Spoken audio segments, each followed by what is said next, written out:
It'd be nice to be sitting there, right there on that beach, the nice cool waves soaking in, looking at your backyard, which is an island, by the way. But in about 4 or 5 hours, you're just gonna be back on a plane, sitting there, going home, and then looking at something like this. Because us as a human population, we've grown and grown and grown to the point where we're using up everything on our Earth. We're creating greenhouse gases at an enormously large rate. And if you need a little help figuring out what these greenhouse gases are, they're basically the ozone layer balance fluctuating out of where Earth is and going to where Venus is, where that whole climate is basically huge thunderstorms and climatic events that repave the whole Earth. I mean, Venus. Looking back at it and stepping back, you can look up and look at our Earth as something that we should cherish, something that we need to be control over. And if we're not, then our whole future is at question. And whenever we have to question a future of humanity and a future of our race, we start thinking about the things that could happen, such as an asteroid hitting, or a comet hitting, or some kind of extinction event before we even deplete these resources. And with that, you start looking at comets that have done crazy things. For example, here's one Shoemaker comet, or Comet Shoemaker-Levy hit Jupiter back in 2000s, and that huge little impact H was larger than every nuclear explosion we've ever had in the humanity of our race.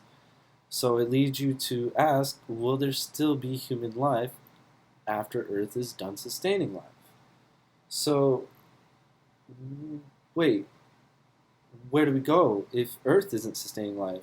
Do we just go to another planet and do we ask, hey, can we borrow some of your resources like it's a cup of sugar? Or is it going to have to be something like we're going over to Mars maybe and we're trying to learn about that planet and learn to live friendly on that planet? There's a lot of research about there's water on Mars if you look hard enough, and some people might even be able to think it's liquid. But actually, with all the research, it's actually a lot of permafrost under the crust, and the ecosystem of Mars is long past since habitual to life like us. And whenever we're thinking about something like a Goldilocks zone, finding another planet, then you find out that maybe if we're a little close enough to the sun, maybe we'll find it just right. But scientists realize it's not nearly that simple as just finding a planet that's close enough to a sun that's just big enough.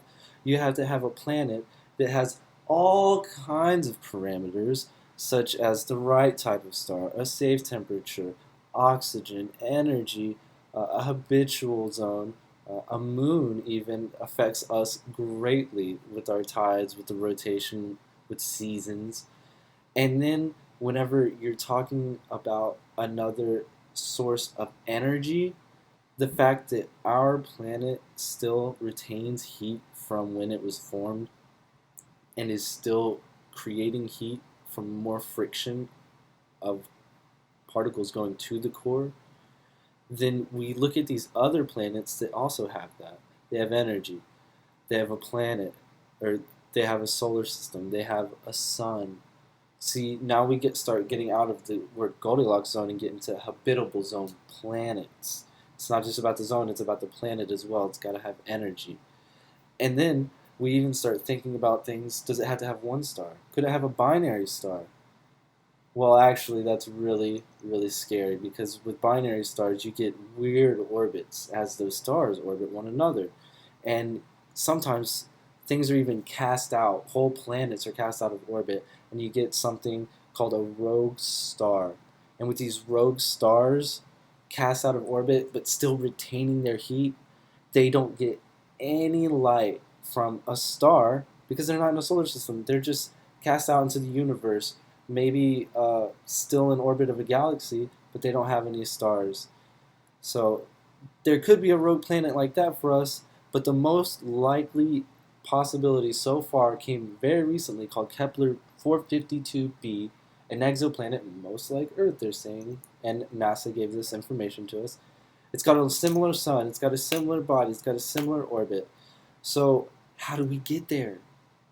A lot of people say the closest way to point A to point B is a straight line.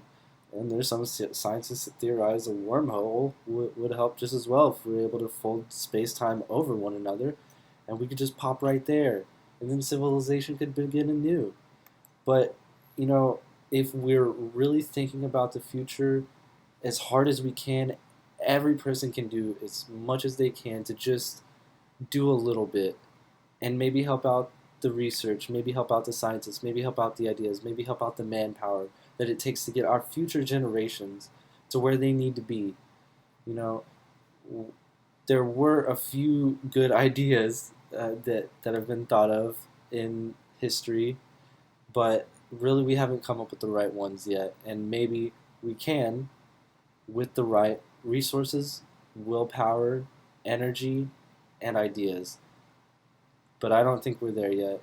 I think we have a lot to do, but a lot to prosper towards. Once we can finally do that, I think humanity as a whole and the largest Habitat for Humanity project ever will finally finish. Thank you.